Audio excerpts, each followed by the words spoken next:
Glória a Deus, aleluia. Gente, esse negócio é chique demais, né? Glória a Deus. Quem aqui está feliz de estar aqui nessa tarde? Aleluia. Não tem nada melhor, né, do que iniciar o nosso dia, entregar a nossa tarde, a nossa noite ao Senhor Jesus. Amém?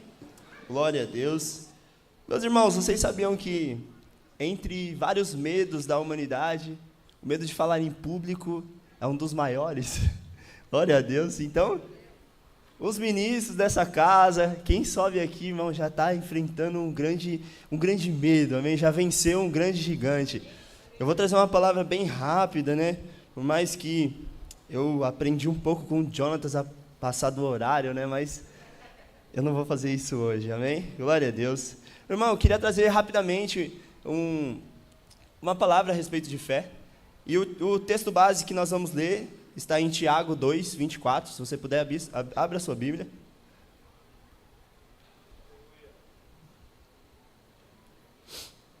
Entre diversas fés, né? A gente ouve vários nomes de fé. Você tem que ter fé para isso. Tem a fé não sei o quê. Tem o fideísmo. Tem quem defenda o fideísmo. Tem quem defenda a fé comum. Então, essa fé que nós vamos falar é uma fé com condicionamento, amém? É uma fé condicionada à ação. Dá para alguém fazer o fundo aqui? Me ajuda, Vaza. Não pode? Amém, glória a Deus. Então, Tiago 2, 24, e está escrito, vamos lá. Verificais que uma pessoa é justificada por obras, e não por fé somente.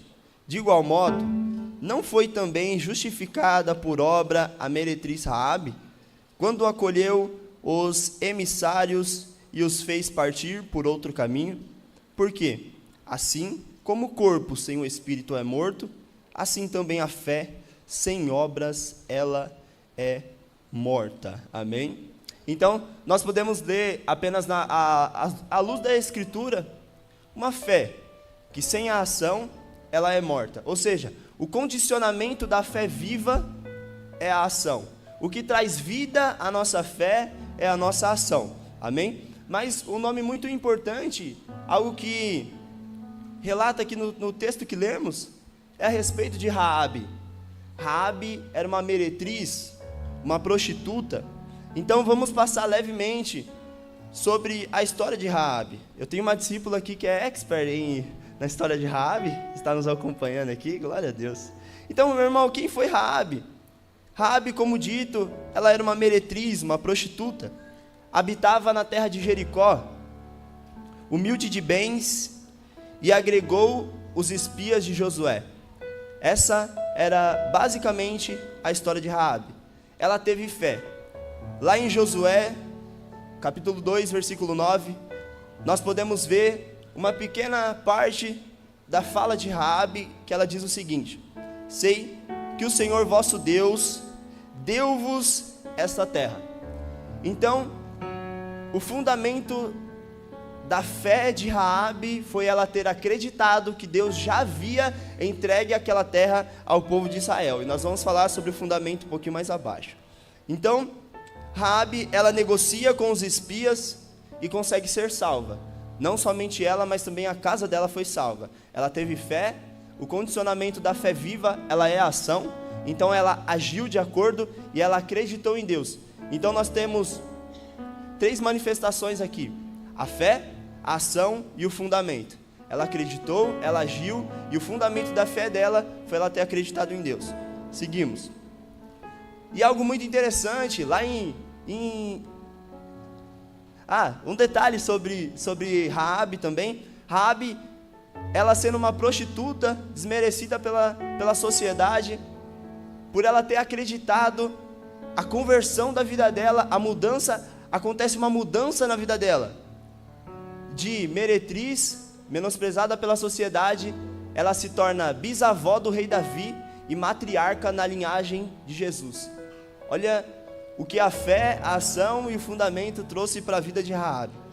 Então nós seguimos a leitura, nós vamos ver lá no Novo Testamento, outra vez que aparece o nome de Raabe, está lá em Hebreus 11, onde ele começa a falar sobre os heróis da fé. E nós vamos ver neste capítulo nomes como Abraão, como Isaac, como Jacó. Nós vamos ver nome como Moisés, como grandes homens, pessoas de Deus que marcaram e mudaram a história. E aí, no meio desses nomes, nós vamos ver o nome de Raabe. Nós vamos ver o nome de uma meretriz, mas que por fé teve a história da vida dela transformada. Sabe por quê, irmão? A palavra de Deus, ela não tem efeito somente a quem é especial, mas ela tem efeito a quem acredita nela. A palavra de Deus, ela tem efeito àquele que acredita, aquele que age, aquele que tem como fundamento a própria palavra dele. E não é para pessoas, somente para pessoas especiais, mas é para aquele que acredita. Amém? Então, meus irmãos, entre a fé e a ação existe algo chamado... Alguém tenta adivinhar? Entre a fé e a ação existe algo chamado medo, que nós precisamos vencer. A primeira barreira para que a gente viva é vencer o medo. Imagina as consequências que Raabe enfrentaria se ela tivesse sido pega. Certamente ela e toda a família dela morreriam. A casa dela seria destruída. Raabe simplesmente afundaria em caos, em morte. Então, Raabe, ela venceu aquele medo. O que poderia acontecer? Ela venceu as consequências. Ela acreditou em Deus. Então, entre a fé e a ação existe algo que nós precisamos vencer, que é o medo. Fazendo uma alegoria aqui de um exemplo, imagina você num penhasco, você está na ponta de um penhasco. Você está na ponta de um penhasco. Nesse penhasco tem uma ponte, mas essa ponte ela está coberta com neblina. Então você está na ponta de um penhasco, existe uma ponte ali, mas você não consegue enxergar essa ponte. Você não vê a ponte, mas decide atravessar confiando na promessa de alguém de que ela existe. Então, eu estou na ponta de um despenhadeiro, existe uma ponte, eu não estou enxergando ela, mas eu vou decidir atravessar. Primeiro passo, eu preciso ter fé, eu acredito, aquela ponte ela existe, mas eu não estou vendo ela, eu não estou enxergando, mas eu vou tomar uma ação de mesmo assim correr o risco de vencer o medo e pisar ali para ver se há realmente uma estrutura sólida naquele lugar. Então, eu venço, fé, ação, mas o fundamento é aquele que já falou que ela estava lá, aquele que já havia informado que aquela ponte existia. Sendo mais simples, se o Lucas fala para mim, Alan, pode pisar que a ponte, que existe uma ponte aí, eu vou falar, não existe, mas eu não estou vendo, cara, mas pode pisar que tem uma fonte. Eu vou falar assim, cara, quem é o Lucas que está me falando? Ele é o fundamento, quem fala, quem informa é o fundamento. Então, nos princípios, seguimos dessa mesma forma. Pedro, ele andou sobre as águas, trazendo outra passagem bíblica. Pedro, ele anda sobre as águas, ele está no barco, Jesus aparece andando no mar, e Pedro fala assim, se é você mesmo, me faça ir até você. Então Jesus fala, pode vir. Pedro, ele não colocou a fé dele somente na água, ele teve fé de que se era Jesus, ele ia andar. Ele teve a ação de ir, e o fundamento era aquele que tinha falado para ele caminhar. Então Jesus falou, pode caminhar sobre as águas. Aí você vai falar assim, mas Pedro afundou. Irmão, ele afundou e ele voltou por barco como? Depois que Jesus pega ele da água, voltou andando de novo. Amém? Por quê? Porque aquele que acredita na palavra nunca vai ficar desamparado. Fala para o seu irmão que está do seu lado, fala assim, você não vai ficar desamparado. Creia, acredite naquilo que está escrito. Então, fé, acreditar, ação é ir, e o fundamento é quem falou. Então, irmão, você precisa acreditar mais naquilo que está escrito, mais na palavra que está escrita, do que na sua condição, do que nas nossas condições. Precisamos acreditar naquilo que está escrito. Então, aonde nós perdemos o medo entre a fé e a ação, se existe um medo, como nós perdemos esse medo? Acreditando no fundamento, naquele que nos prometeu, acreditando na palavra, naquilo que está escrito. Então, essa é a nossa fé. trazendo isso para os princípios em que vivemos, Malaquias 3:10, um versículo tão conhecido que todos nós já ouvimos, e eu vou ler uma parte dele novamente. Ponham-me à prova, diz o Senhor dos Exércitos, e vejam se não vou abrir as comportas dos céus e derramar sobre vocês tantas bênçãos que não terão onde guardá-las. Cara, olha um princípio: dízimo, primícia, oferta. Quem é o fundamento disso? Quem está falando faça? É a própria palavra de Deus. É a própria palavra de Deus. É a certeza de que se a gente pisar na água a gente vai caminhar. É a certeza de que ainda no topo do despenhadeiro, a gente não enxergando a ponte, se a gente caminhar a gente vai encontrar ela. É a certeza de que Raabe teria a história da vida dela transformada. É a certeza de que Raabe entraria para a linhagem de Davi, seria bisavó de Davi. É a certeza daquilo que a gente não vê, mas acredita. Por quê? Porque quem prometeu é fiel para cumprir, não é homem para que minta, não é filho do homem para que se arrependa. Então essa é a certeza, não naquilo que os nossos olhos estão vendo, mas naquilo que ele prometeu que aconteceria. Então, os teus celeiros vão se encher, os teus largares vão transbordar. Sabe o que isso significa, irmão? No Brasil, nós temos diversos regimes tributários, e dentre diversos regimes tributários, nós temos 4 que são os principais deles, que são MEI, Simples Nacional, lucro presumido e lucro real. O celeiro se enchendo é se você é MEI, você tem um faturamento até 81 mil, mas você vai ter que mudar para o Simples Nacional, porque não vai caber, porque vai crescer. Então no Simples Nacional você vai para 4,8 milhões. Quem crê aqui, irmão? 4,8 milhões anual.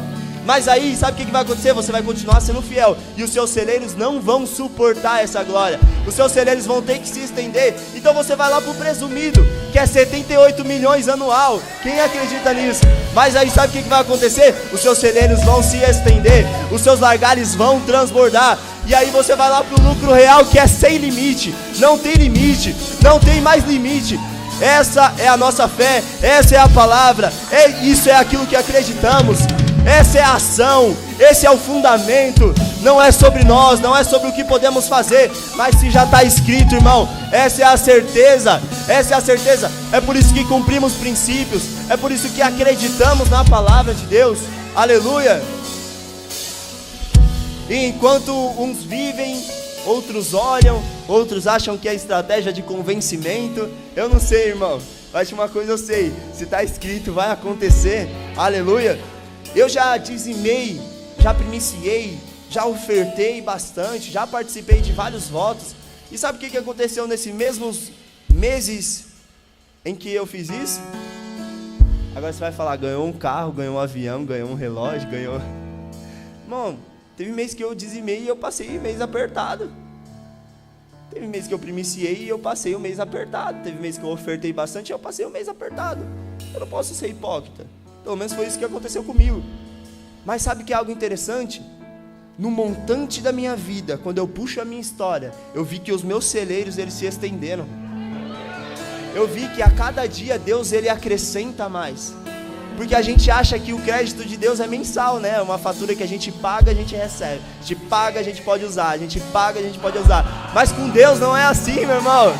Por quê? Porque Deus não está vendo sua situação atual, Ele enxerga o seu final, todo o contexto da história. E no montante da sua vida você verá a glória de Deus. No montante da sua vida você vai ver que os seus celeiros se estenderam, que os seus largares transbordaram. E é só o começo daquilo que Deus vai fazer na sua vida. Se coloque de pé, meu irmão. Separe o seu dízimo, sua primícia, sua oferta, em nome de Jesus. Aleluia. Senhor, graça eu te dou, Pai, porque o Senhor é bom. Quando clamamos ao Senhor, o Senhor sempre nos ouve, Pai. Entregamos as nossas ofertas ao Senhor, Pai, que a Tua paz e a Tua prosperidade repouse sobre a vida de cada um, Senhor. Que os celeiros se encham, Pai, que os largares transbordem, Deus. Em nome de Jesus, que venha uma bênção tal, Senhor, ao ponto da gente não suportar. Em nome de Jesus, abençoa o Teu povo, Pai. Amém. Pode trazer a sua oferta.